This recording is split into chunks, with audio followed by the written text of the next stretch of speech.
Illegal opioids circulating is contaminated with fentanyl. I could do this shot and I could die. It's lost so many people and continue to lose people in this crisis. The community has really come together and it's just very heroic. Aloneness is a major driver of addiction. We have become the family. Love in the Time of Fentanyl, Monday, February 13th at 10/9 Central on Independent Lens. Hello, and thank you for joining us. My name is Mariano Avila, and welcome to Indie Lens pop-up series presented by Milwaukee PBS. This year, we're presenting powerful films from Independent Lens, such as Storming Caesar's Palace and Free Choi Sool-Lee. These films by independent filmmakers from across the country address some of the most important issues of our time and provide a richer understanding of society today. Today's film, Love in the Time of Fentanyl, by Colin Askey, presents an intimate portrait that looks beyond the stigma of drug use to show how the Overdose Prevention Society staff and volunteers do whatever it takes to save lives while giving hope to a marginalized community. Love in the Time of Fentanyl premieres on Independent Lens on PBS, Monday, February 13th at 11 p.m. Central. Now I'd like to introduce some of our guests. We have some excellent panelists, starting with Scott Stokes.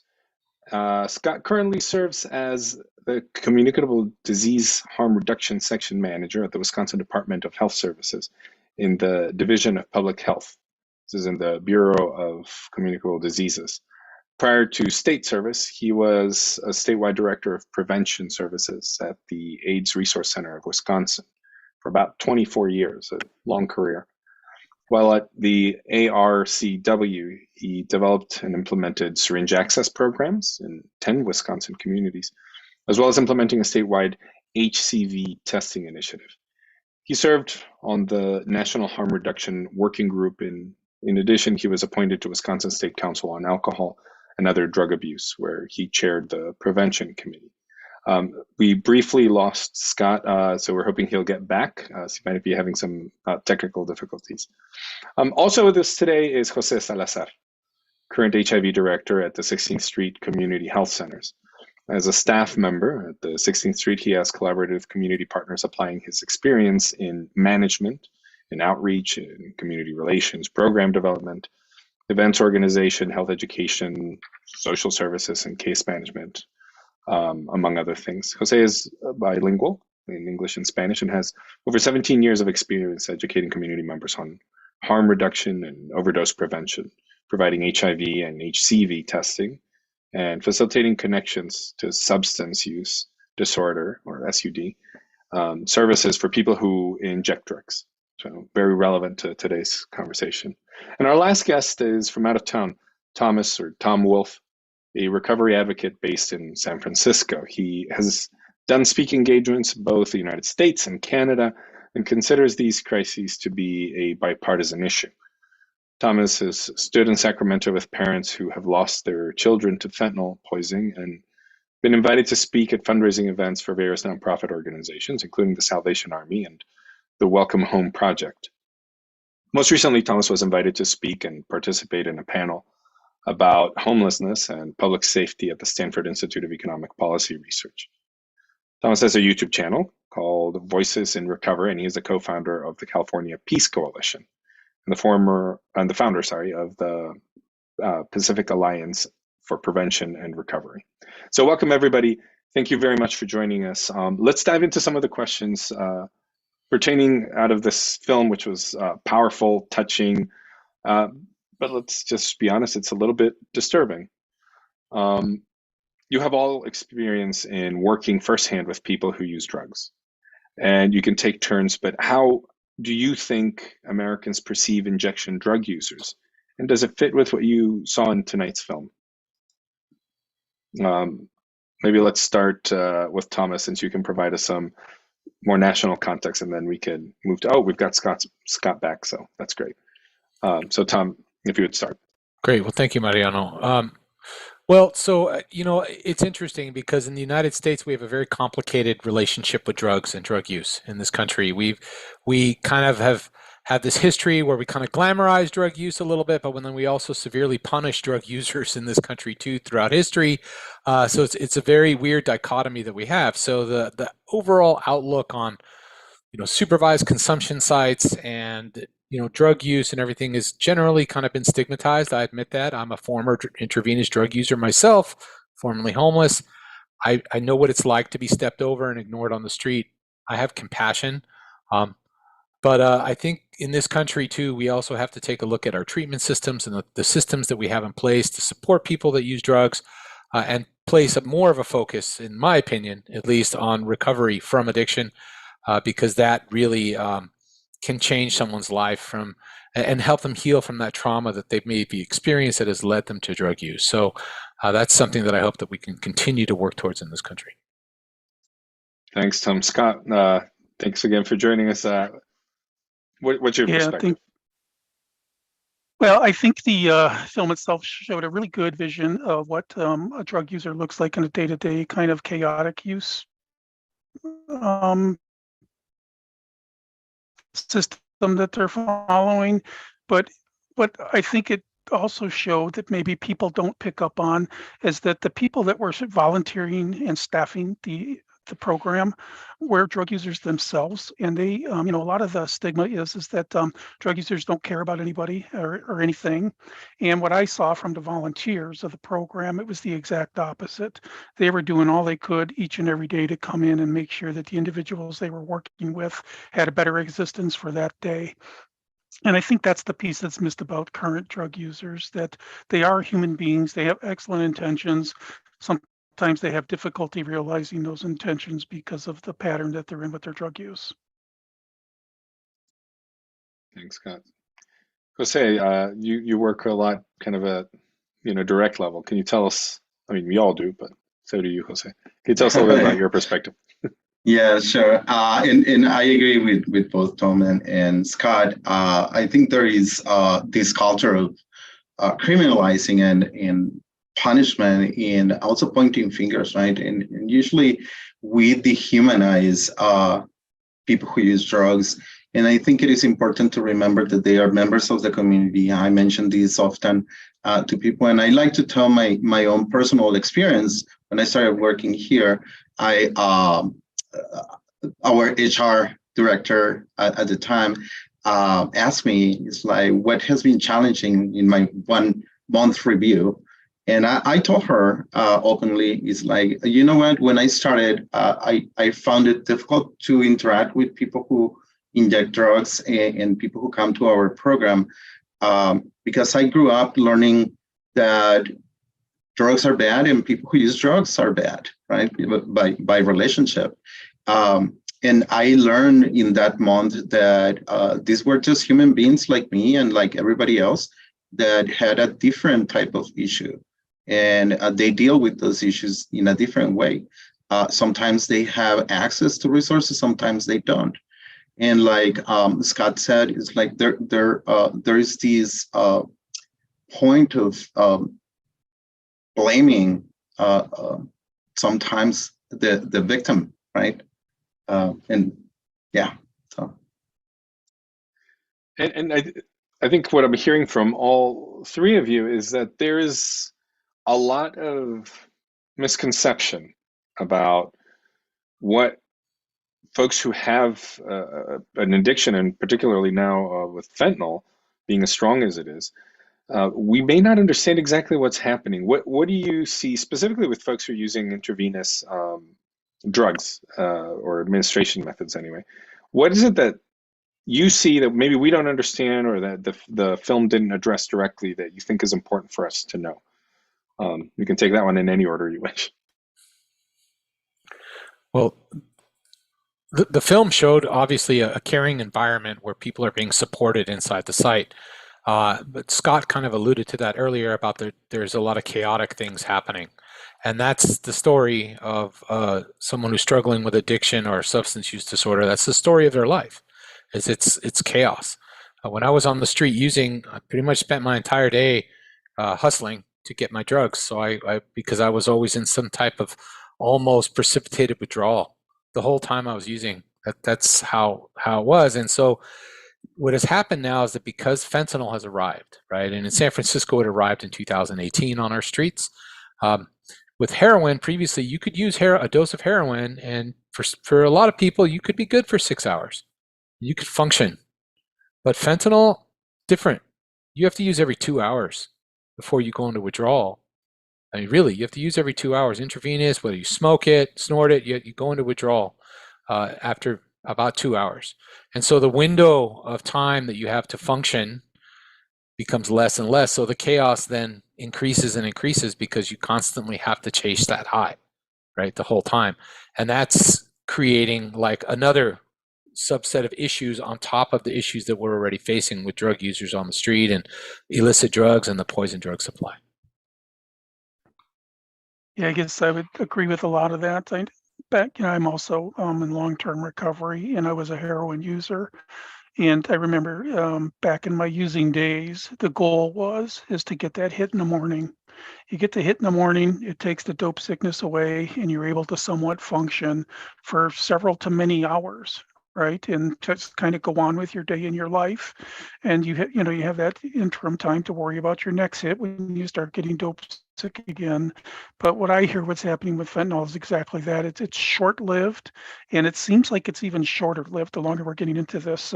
For a while, it was just mixed with heroin, and it didn't seem like the frequency of injection was as much as it is now, but now it is much frequent injecting. And for me, being in communicable diseases, the more injections that take place, the more possibilities of getting infected with HIV or hepatitis C. So there's a potential, big issue that we could run into in the real near future related to communicable diseases. Yeah, and I think just for the simple fact that many of these people who inject drugs or who use drugs come to resources like syringe exchange programs. I think that way they are demonstrating that they care about their community, they care about themselves, right? It's not like they just gave up and they don't care about anything or anyone.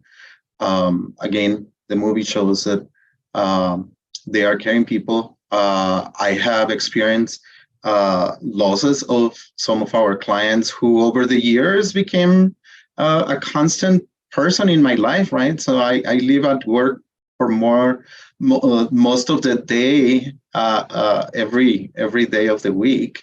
And I interact with them and I learn about them. And in many cases, I learned to care about them personally.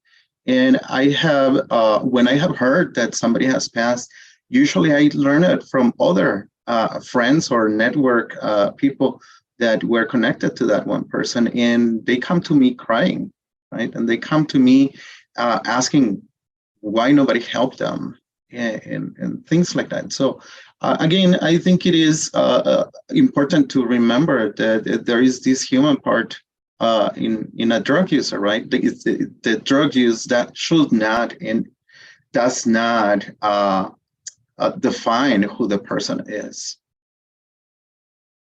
That's so true. The Substance Abuse and Mental Health Service Administration, SAMHSA, defines harm reduction as an approach that emphasizes engaging directly with people who use drugs to prevent overdose and infectious disease transmission and to improve like their physical and mental and social well-being for those who are served, and then to offer threshold options for accessing substance use disorder treatment and other healthcare services. So given this as kind of the backdrop, the understanding, should safe injection sites like the one in the film be legalized? This was in Canada. We're talking about the United States. I realize we may not all have the same opinions, but what are some pros and cons that you see to this? I'll jump in, I guess. Yes, I think they should be countrywide. I know that we do have finally a couple of above ground legal programs in New York City, and they've been in operation for maybe close to half a year now. And the number of overdoses reversed in that facility since they've been open is in the hundreds. So it clearly is saving lives for people that are engaging. I also think the more people have an opportunity to engage with others, the more pathways they have to get to some kind of treatment services if they're interested in them. We used to I used to work at an exchange in Milwaukee, and we would tell people about treatment services, and oftentimes it's like, yeah, well, that's great, I'm just not ready today. But whenever they would come and they say, well, today I am ready, the staff would drop everything they were doing and take every step they can to help that person access the services they needed. So I think it's really important to engage with these individuals, whether or not they're going to use drugs, but just that human connection. And then when they're ready and willing to do something, they know where to go to get the help that they need. So I do believe that opioid overdose prevention centers are the way to go. This fentanyl thing is not going away anytime soon. And the more it starts getting into a lot of the other illicit drug supplies, the larger the problem is we're going to have with people dying. It's showing up in counterfeit Adderall and Xanax and, all kinds of other substances. And I can't imagine that it's going to get better anytime soon. Okay. So I agree with some of what Scott says. So I'm kind of neutral about these sites overall. I believe that if we looked at places like Amsterdam in Europe, or places like Portugal, where they decriminalized drugs in 2001, they have supervised consumption sites that work. But before Portugal opened those supervised consumption sites, and I want to just paint this for you, they decriminalized drugs in 2001. They opened their first supervised consumption site in 2019. In between, those 18 years in between, Portugal built 63 therapeutic communities to support people that in recovery, to get people into recovery and treatment. San Francisco, where I live, we have 37 detox beds in the entire city. We don't have treatment. There's no phone to pick up and call when someone's ready to go to detox. So I think it depends on the region. Like in New York, they have a lot more resources. There is a phone that you can pick up to call the detox van to come and pick you up at the overdose prevention site and take you to detox. So over there, they have some infrastructure, and so this plan could potentially work. And it looks like it's kind of working in New York. There's some issues, but generally it's working, right? San Francisco, we had the Tenderloin Linkage Center that was open for 11 months during our emergency declaration, where we opened a supervised consumption site without any community input. And it was a nightmare because it attracted you had 50 drug dealers standing across the street, and I'm not exaggerating, it was 50, waiting to sell the drug. They were selling drugs through the fence to the people inside they were using. It created a really chaotic scene. And then they came back and they said, well, we reversed 330 overdose deaths, but it turns out it was 330 overdose deaths from 19 different people that overdosed 19 times apiece or 18 times apiece. So it's about data reporting. It's about correct data reporting. It's about transparency. All of these things need to be put out in the open. And if we're going to do it, let's be really transparent about it. Let's be honest. And let's engage the community so that the community can be an active participant in these sites happening. Yeah, I totally agree with both of you. Although there is the two sides, right? I think it has to do with systems. And you bring a good point, Thomas. The creation of these networks of services that are available to people, the support of the organizations that have the power to offer these type of services, the institutions or the individuals like me or like any other person who works in an institution or an agency that provides this type of services use our type of influences. It is sometimes difficult to connect. One person is like, yes, like Scott said, our staff, they love to do this. They live to do this, right? When somebody says, I am ready, yes, they drop everything. They are not always successful in connecting people because there is a waiting list that is like 30 days. So in 30 days, we're going to lose this person. There is shortage of providers. There is shortage of access to treatments and medications. So there is a whole system that needs to be designed as an infrastructure to support this type of work. It's not just, this is a great opportunity, right? And it shows great work. And yes, it may be only 19 people, but those are 19 people, right? But if we had those other systems in place or that infrastructure, we could be more successful. So a lot of this harm reduction work and all of these policies and initiatives, they have different effects and different rates of effectiveness. For injection drug users, I think the acronym is IDUs, correct? Um, how effective are some of these practices, policies, initiatives, or are they not effective? What are you seeing that works? What are you seeing that doesn't work? And what would you like to see? I could tell you in the world of HIV, amongst people who inject drugs, there has been a major decline in the number of individuals that inject that experience HIV. Back in the 90s, prenatal exchange, it was like 50% in Chicago of the drug users were HIV positive, right? Today, they are in single digit percentages, number of people that are testing positive for HIV. So I think it's made some huge inroads there on preventing that disease. Hepatitis C, not as successful, but hepatitis C is a different bug. It's much hardier outside the body and it can live longer in a syringe, right? So there are still a lot of folks getting infected with hepatitis C. But I do think that the more you can engage with people and give them the education so they can make some clear, conscious choices on how they use, the better potential for a better health outcome. I always say that dead drug users cannot recover, right? And they can't. So my goal in life is to keep them alive and keep them as healthy as they could possibly be. Hopefully someday they'll make a safer drug use choice. Maybe not, but at the same time, they still deserve to live. I think I agree with like 99% of what Scott says. But I will throw this one thing in there. Fentanyl has changed the game, folks. We're not dealing with heroin anymore. It's a different animal. It's 50 times stronger than heroin. An unprecedented amount of people have died of drug overdose in the United States. Last year, it was 108,000 people. 74,000 of them died directly as a result of illicit fentanyl, right? So while I'm all for supporting drug users, and you're right, a dead person cannot recover. But I think fentanyl has kind of shortened the time period that we have to intervene beyond just overdose reversal. I really believe that.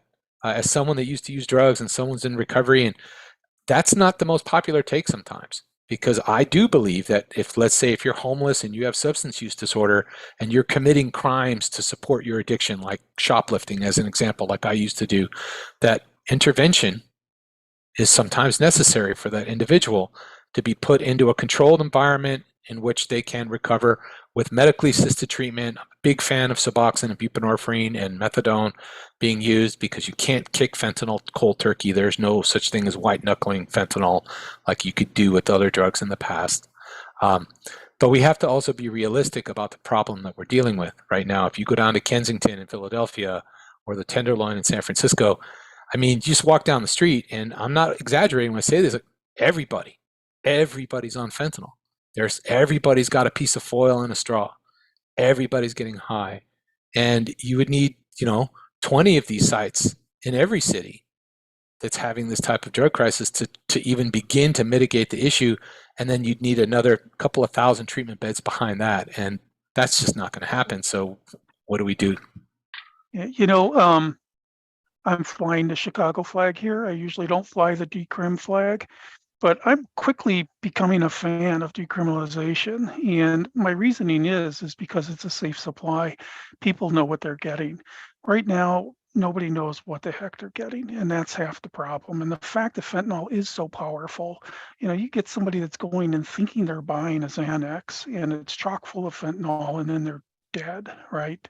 It's horrible, and I agree with you that fentanyl is a game changer, but that's why it's almost leaning me to look for the decrim flag and fly it proudly here. I just something does have to change.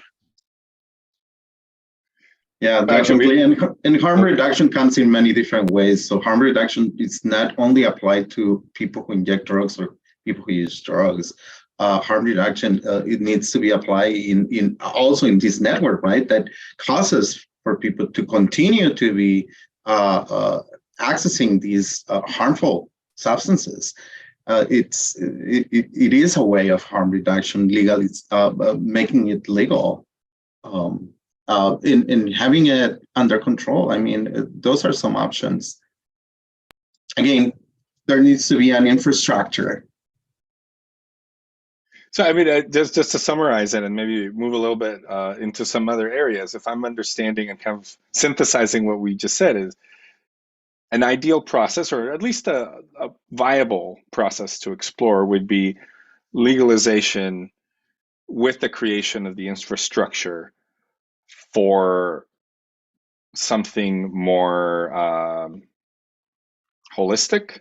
So to have the amount of beds for recovery, to have the number of sites for safe use, for to have like all these things. I'm not saying that they're going to happen, but like that's. Am I hearing it right that legalization would require this infrastructure in order for it to be, viable? I guess from my perspective, we have the infrastructure and they're called pharmacies. So, Right. I was going to say the same thing. if folks could, I mean, if they were able to get what they wanted slash needed, they would go to the pharmacy and pick it up. And I guess the only other thing I want to throw into the mix is our methadone treatment system needs to be overhauled, right? I mean, this thing of having to go to the clinic every day to pick up doses, it's difficult for a lot of people to get there. I think a lot of people would enjoy, or not enjoy, but appreciate having the opportunity to be on methadone, but the fact that they have to have such involvement with the clinic on a daily basis is a barrier. So, Mariano, I'll just say that I'm not a huge fan of Safe Supply because I got addicted to oxycodone, Safe Supply, prescribed by my doctor. And America has a truculent relationship with this. In the 90s and 2000s, we had pain clinics and the overprescribing of OxyContin by doctors and pain clinics. I had a friend that used to go monthly to his pain clinic in San Luis Obispo and get 280 80 milligram OxyContin tablets every single month and 90 fentanyl suckers every single month for his back pain. And so we have a challenging relationship with that in the United States, and I know they do it in Canada. I know they do it in Europe, but the United States is a different animal. It's going to take some time to kind of build trust and build those systems, which I do agree with you, Jose, on. If we don't have the infrastructure, we're all just kind of just twisting in the wind here, making all these platitudes and watching other countries make advances on addressing their overdose crisis, and we're here not. And Scott, I respect you, man, with the decrim flag. I'm not 100% sure. I'm still kind of on the fence, man. It's going to take more time for me to get there because I got clean because I was intervened upon by the police and I went to jail and then I went to treatment and that's how I found my recovery. But I also recognize that doesn't work for everybody. And I guess the way I think about it too, it's I'm into 12-step rooms and I see a lot more people coming and leaving and not coming back than I do see coming and staying, right? So this gift of sobriety that I have, it really is a gift and I treasure it. And I recognize that not everybody's going to get there, So I do want to say that it's not a walk in the park. It's not for everybody. So we need to think through some other treatment modalities that will also work. And then just talking about the pain clinics, the deaths really didn't start until after the pain clinics closed. And those people that were on prescription opioids had to start hitting the streets for heroin and other injectables. And that's when the deaths started piling up. And that's when fentanyl came on the scene. And I think that's why we're seeing the explosion of the number of deaths that we're seeing. It's tricky, it's complicated, I understand it, but I think it played into it. I don't think there's anything easy about this this conversation for sure. I do want to get some questions in from the chat. Jose, I know I cut you off a little bit. I just want to make sure we get one of these, and then we can pick you up. We can start with you actually. So first of all, this question says, as much as I would love to see Wisconsin stand up and OPS, I know it's not going to happen in the next few weeks. And I would like to hear from the panel what they believe are some achievable best next steps that we can take to bring us closer to seeing OPS in Wisconsin. And also there's a clarification.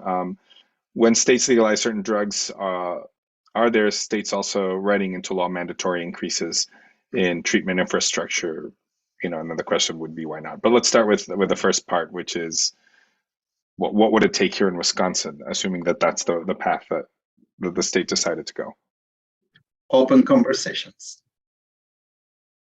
If we don't talk about it, we will not find a solution, because nobody wants to talk about it, right? It's like, it's not my issue. It's the issue of the person who is using. And I don't know them, so I don't care. So talking about it shows that we care, and talking about it will bring more ideas about how to resolve it. Stop blaming each other about why and who started this. It's like, what is the solution actually, right? That's what we need to start doing. So that's the easiest thing that we can do, and start talking. Moms, dads, talk to your kids, talk to your friends, talk to your neighbors, talk to your state officials, your elected officials, right? That's how we start things. I think some of the baby steps, at least in Wisconsin, have already started, and that's with the expansion of naloxone training and distribution. As of late, fentanyl test strips have been decriminalized in Wisconsin, so now people are getting busy getting fentanyl test strips into the communities. I think another baby step before we got to an OPS would be more comprehensive drug testing initiatives, where people could get their drugs tested with other types of spectrometers and other devices that are available, to just really get a feel for what's in the substance that they're about to consume, so they can, you can give them some harm reduction messages based on what's in their drugs. Get your public health departments and local police departments to start talking to each other and start formulating a plan together. Let's be real. Like, interdiction has to be part of the solution for some of this. And I don't mean going after drug users. I mean going after the organized drug dealers smuggling all the fentanyl into the United States and selling it. There has to be conversations, and then there has to be conversations about, when there's what they call an open drug scene in Europe. That's what they call it. When there's an open drug scene on the street, when that's approached, it doesn't need to all be approached by cops, but it can be a combination of cops and your street crisis response team coming together and working together to respond to that situation, so the cops can handle maybe the people selling the drugs, and the street crisis response team is talking to the people using the drugs. That plan, that model, has seemed to have worked very well in Amsterdam, of all places, right? It seems to have worked really, really well, where they've all just kind of put down their ideologies and they've come together and they've moved forward with a plan. And I really think that that's what needs to happen locally. And then after that, of course, treatment on demand, which is just on my wish list of things to happen. I actually, yeah, though that's very. I think it's clearer to see it that way, to understand that there's different perspectives and that there's different approaches, and some are working in some places. Some might need a little bit more resources to work here. It's a diverse and complex issue. To bring it back to another question that is asking us to clarify, when states legalize certain drug use, are there states also writing into law mandatory increases in treatment infrastructure? And if not, why? No state that I know of in the United States has legalized drug use. Oregon decriminalized drug use with Measure 110 last year or 2 years ago. And part of that was that the savings that they got from the decriminalization, they were supposed to use to build the infrastructure for drug treatment. But they're having a lot of difficulties in Oregon getting that program off the ground. And so Oregon right now is 50th in the United States out of 50 in drug treatment access. So it's not working out the way they had planned. And I just think that they did it backwards. They put the cart before the horse. Build the infrastructure first, and then you can go talk about decriminalization. So that people have somewhere to go, for goodness sakes. Because if they don't have anywhere to go and you're on the street, now there's less intervention. At least before, even the cops were a form of intervention, right? Whether you liked it or not, it was still an intervention. Now that piece is taken away. And if you're using fentanyl, yeah, then you're really, really rolling the dice every time you use.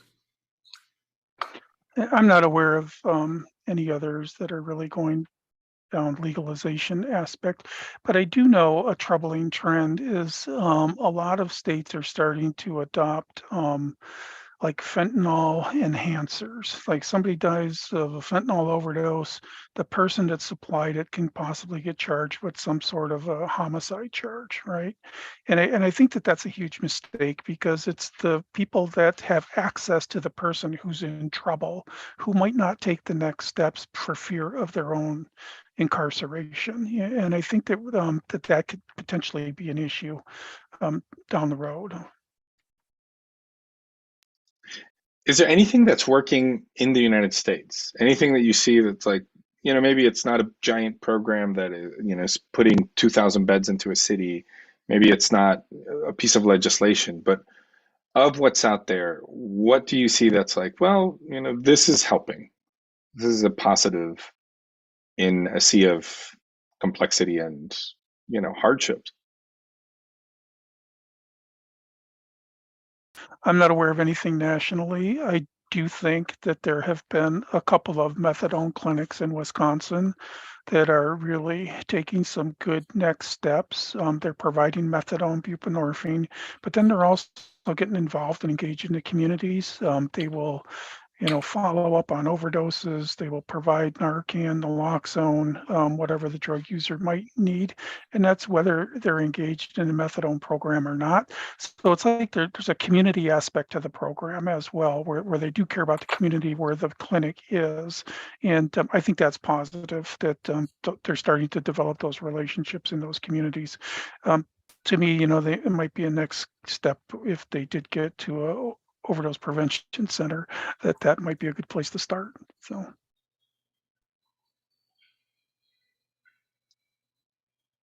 Jose, did you have your hand up or? No. I think harm reduction again programs. I have had the opportunity to meet people where some of these programs are illegal, right? The syringe exchange programs, I'm talking specifically, and they still risk themselves to help others. I think that's one of the advantages that we have in Wisconsin, at least. It's not illegal, but it's not legal either. So, but yeah, so we're able to provide the services, and again, that's at least something, right? So we are that entry service for people to access other services that they may need.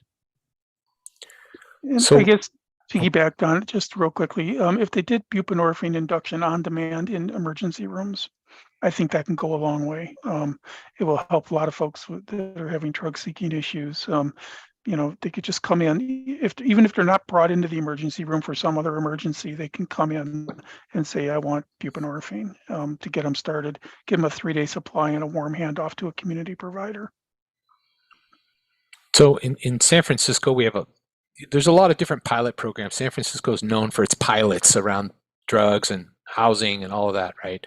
We have one that's working, and it's a partnership between the Adult Probation Department and the Department of Public Health, law enforcement and public health working together. It's called the MINA Project, and it's about a 70-unit transitional housing facility that does methadone and buprenorphine induction on site, right, where people can live for up to 2 years in a transitional housing therapeutic community, basically, that are justice involved. So it's people that are exiting the criminal justice system. And it just opened about coming up on a year now. It's full. It's extremely successful. You have hospital representatives on site, and you have an actual nurse practitioner on site that does the methadone induction daily for folks, so people don't have to leave to go to the clinic, right? It's all in-house. And they talk about recovery. It's not the only option, but it's there for people if they're interested. But you can't use hard drugs inside. You have to be on methadone or bupe or abstinent, whatever your choice may be. And it's working successfully right now in helping people reintegrate. And I really feel like that type of model is the future for our urban centers that are struggling so much with homelessness and addiction, and the folks that are intermingled between those two comorbidities, really, because homelessness, I think, is a comorbidity along with addiction, right? And so the folks that are intersecting between the two, that could be a potential way out for folks. And I wish that we would look at expanding programs like that.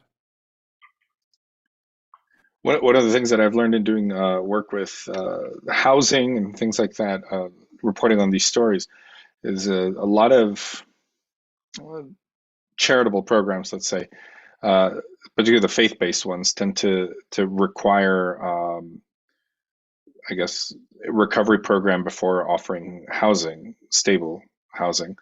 So what I'm hearing from you is kind of this like housing first approach seems to be working in San Francisco, where you offer the housing ahead of recovery, or better than it would otherwise. Is that correct?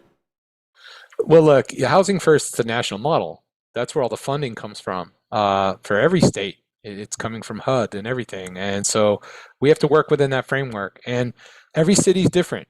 So San Francisco has its challenges mostly because the housing that we're using for permanent supportive housing are old hotels from like built in the 1920s that are super dilapidated with broken elevators and things like that. So the facility itself is not conducive towards recovery. 80 square foot room with a shared bathroom at the end of the hall. You don't have your own kitchen in your apartment, things like that, right? Now, if we're going to build the new housing, build it. I'm all for building all the affordable housing you can possibly build. What I think is that we need to talk about enlarging the solution space to allow other organizations that want to do this type of therapeutic community type of setting to exist and become eligible for funding, because they're not. The law changed in 2016 in California so that if you're not housing first, you can't get housing. So those faith-based orgs that you're talking about, they pretty much shut their doors here in San Francisco, more or less. I mean, the Salvation Army's still around, but they're not like what they used to be because they don't have any funding anymore, right? And they do require abstinence, and maybe they need to move into the 21st century and start allowing medically assisted treatment in their facilities. I'm a big supporter of that. And, you never know. Stranger things have happened. It could happen. What's happening here in Wisconsin on that front specifically? On the housing for drug users front, there's some sober living residences that are popping up, and people can access them. It's tied to them being able to pay rent, that kind of a thing. There definitely is a need for housing for people that are using drugs. Some of the more urban areas, the Milwaukee and the Madison area, you could definitely see it. Even when it's 15 degrees outside, you could tell that folks are having some issues with housing, right? It's not like they all flock to the West Coast to stay warm.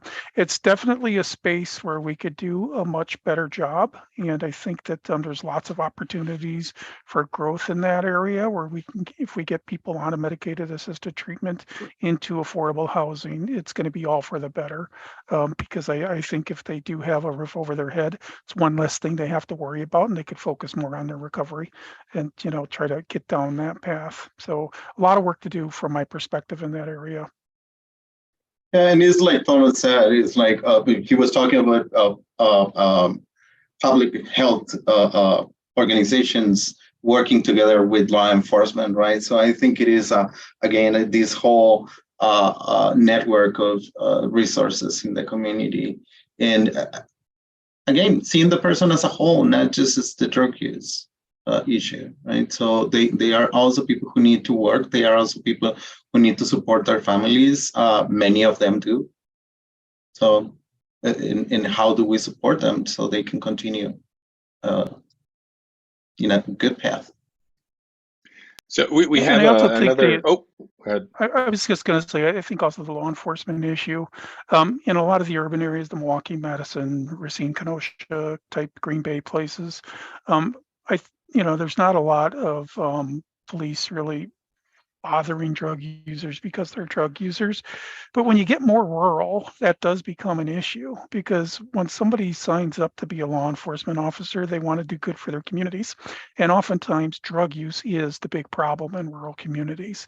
So that's where they kind of tend to get down a little bit more on drug users. And I'm not quite sure how to bridge that gap, because they sign up because they want to fight crime, and it is a crime, and sometimes it's the only crime they have. We have a comment actually from somebody here that says, in the county that I live in, and I believe it's Racine, they provide Narcan training, distribution of Narcan and fentanyl test strips at one of the methadone clinics. I believe it's the only one in this county. And so, based on what you just said, is that do we have more or less what we need? How under resourced are we? Well, again, the more rural you get, the more difficult it gets to get access to methadone, especially since it's that daily trip to the clinic, right? I think in the urban areas in Wisconsin, we're doing pretty well, but it's the rural areas that are really challenged with it. And I know that there are some initiatives in play right now where folks are standing up some mobile methadone clinics, so they'll be able to expand their reach into areas that they weren't able to go in before because it's on wheels. So we need a lot more of that. And I insist on the communication and the conversations, right? Because what I see also, I experienced this working as a consultant for a suburb in Milwaukee. And when I went over there, I was very surprised because it was around HIV testing day, which is recognized on June 27th. We wanted to come over and do some HIV testing, and it was another health organization, and the person that I spoke to, their answer was, "Oh, we don't have that problem here." So again, if we don't, if the rural cities or places do not talk, and then they don't recognize that, yes, there is a problem, and it is my neighbor, or it is my son, or it is me who is having that problem, we're not going to get the resources that we need.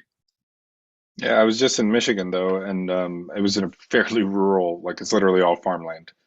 And I talked to someone who worked for the county, and they clean roads, and but oftentimes they come in touch with folks who are experiencing homelessness, and they were terrified. They were like, "We don't understand this drug.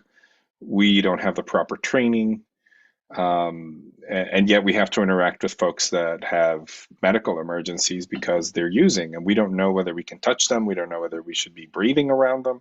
So, I mean, this guy was really, really terrified. We have a comment here that says, I agree with that, Tom, with what Thomas said earlier about fentanyl has shortened the intervention opportunities. I'm also in long-term recovery, and the days of going back out there and coming back are gone. Too many people are not making it back when they leave the recovery setting. It raises the need for the conversation regarding what is the best way to support people and to keep them safe, healthy, and alive through these moments in today's landscape. So, any comments on that? Yeah, I mean, so I agree, right? We don't want anybody to die. We all want to, I think, whatever side of this issue that you're on, whether it's harm reduction, abstinence, all that, we shouldn't be fighting, because I think there's some people that do, and I admit that I get goaded into those arguments sometimes on social media, and but at the end of the day, we all want the same thing. We all want people to live. We don't want them to die. We want to save lives, and but I also recognize that this crisis is about trade-offs sometimes. And so if we need to have a supervised consumption site, but then work out some kind of agreement where public health and criminal justice system are working together for people that require some kind of intervention, then maybe we should talk about what those trade-offs look like and start working on a plan. Because I know it's different. I'm not in Wisconsin, and Scott was really correct about rural areas not having access to services, and that's a real issue. And sometimes the only outreach in those rural areas are the cops. So how do we get the cops to start integrating with their county's public health department to talk about, at least get the training that they need to go out there and do those interventions in a safer way, that it's not just the cop with the gun, that's a scary thing. I know I've been arrested a bunch of times. It's never fun. But at the same time, sometimes it's necessary depending on the situation. Depending on the situation, I'm going to make that very clear. But at the end of the day, we just all have to find a way to work together. Yeah, I agree with that. And Mariano, you were alluding to one thing I did want to address. It's kind of getting towards fentanyl hysteria, right? So there's a lot of folks out there that think that if they're around fentanyl, they're somehow going to be exposed to it and they're going to experience an overdose. And people have probably all seen videos of police or somebody else that had, was searching a vehicle and came across a powdery substance, and then all of a sudden they're reviving the officer laying on the ground. They're hitting them with Narcan, kind of a thing. And I just want to put it out there that those officers are not experiencing a fentanyl overdose. They're experiencing something, and I truly believe that. But I really believe that it's more on the line of a panic or an anxiety attack because they think they've been exposed to something that's going to potentially kill them. If you think about it, and fentanyl really did affect people that way, just being around it, I think we would be seeing a lot more deaths. I think we would be seeing a lot of children dropping over dead, and just a lot of those issues.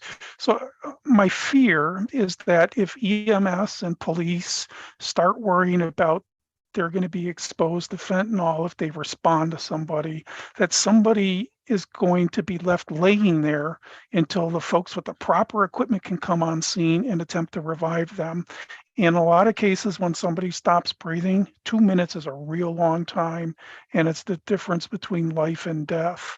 So we really got to do some better education around that so people get the care and attention that they need when they need it. And on that, I guess, note, I think it's interesting to think about. So this person gets training from their county, and this is in Traverse County, so kind of the Door County of Michigan. What can someone like me, who doesn't have medical training, doesn't have intervention training, what can some of us watching and concerned but not educated and not trained do?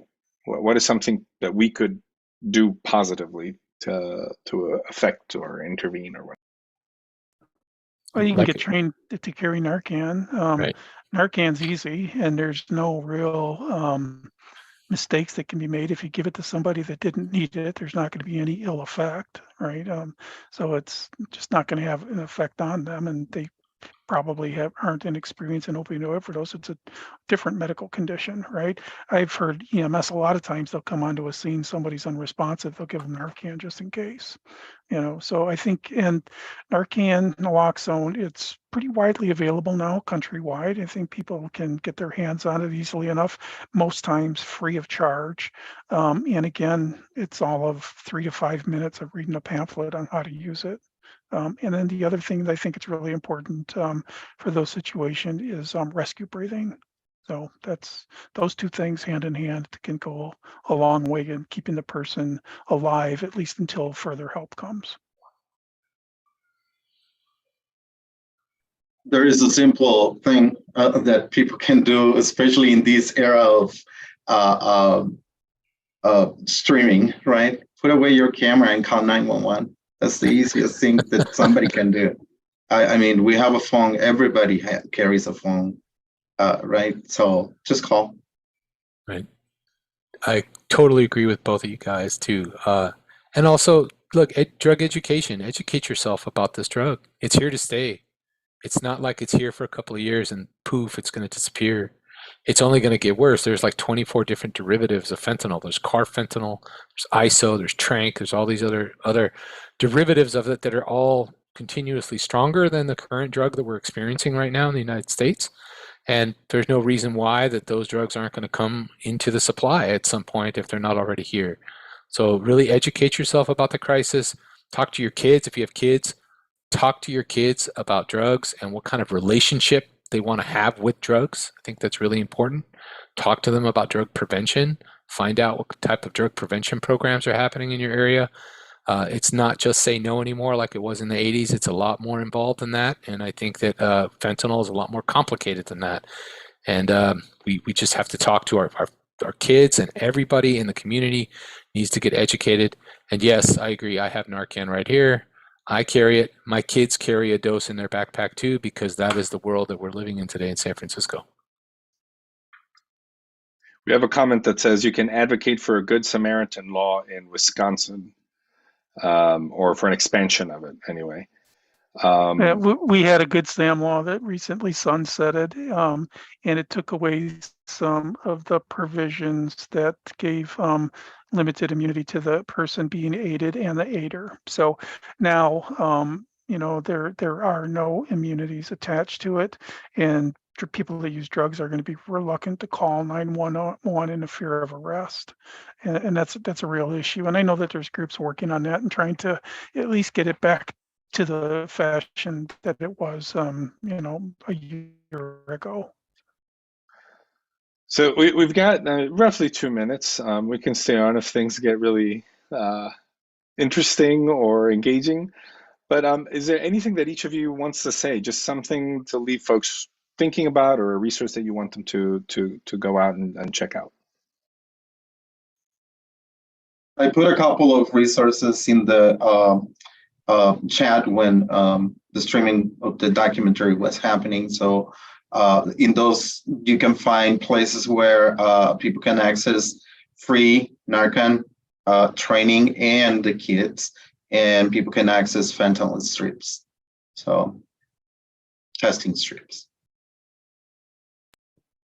And I just want to go back to dead drug users cannot recover, and just let's do what we can to keep them alive, and hopefully we can engage with them at some other point. This crisis is a bipartisan issue. It's nonpartisan. It's not a Democrat or Republican, conservative, liberal. It's not. All of us have a stake. We're all stakeholders in this crisis in every single city and every community in the United States. It's killing way too many people, 100,000 people a year. It's starting to kill kids that are buying those drugs off of Snapchat. That's real. I know the parents. I've talked to them. That shouldn't be happening, right? So the answer to this lies somewhere in the middle. I agree that we need harm reduction measures, but I also agree we need treatment and recovery. But I also think that we need some interdiction on the other side of that to help slow down the tons of synthetic drugs that are now coming into the United States that have completely replaced heroin and plant-based drugs. Okay, we want to talk about that. There's a difference between the two. And those synthetic drugs, there's no end to how strong they can make them. And that just makes them really super dangerous. So we really have to educate and be aware. Well, I just want to let folks know that we will have this and all the resources on our website under past screening. So if folks want to check out anything that you've said or any links that you've dropped, I've got a little bit of things to say before we sign off here. So if you want to drop some things in the chat, we'll post them and they'll be on there for folks to check out. But really, thank you, Scott, Jose, Tom. This is a really important issue. It's, like you said, it's not one group or another group, one part of the country, not another part. It's not rural. It's not just urban. It's everywhere. At every social class, it's affecting people. And so really, thank you to each of you for taking the time to watch this with us, to give us your perspective and share some of your experience. And for those viewing at home, we hope this screening provided you a deeper understanding of the overdose crisis and showing you another perspective and another approach. Obviously, there's many. Love in the Time of Fentanyl premieres on Independent Lens and the PBS video app on February 13th at 11 p.m. Central Time. After the event, please take a few minutes to fill out the survey if you get a chance and share your feedbacks and thoughts with us. Your feedback is really, really invaluable in helping us understand the impact of our Indie Lens pop-up events like this. And don't forget to sign up to receive updates on local events coming this season, and visiting our website at milwaukeepbs.org and following us on social media platforms wherever you happen to be. We hope to see you on February 22nd for our next Indie Lens pop-up featuring the film Storming Caesar's Palace. A special thank you to our national partners, Independent Lens, ITVS, PBS, the Corporation for Public Broadcasting, and our local partners at MATC. My name again is Mariano Avila. I'm a producer with Milwaukee PBS. Thanks again to our guests. Thank you for watching at home, and have a great night.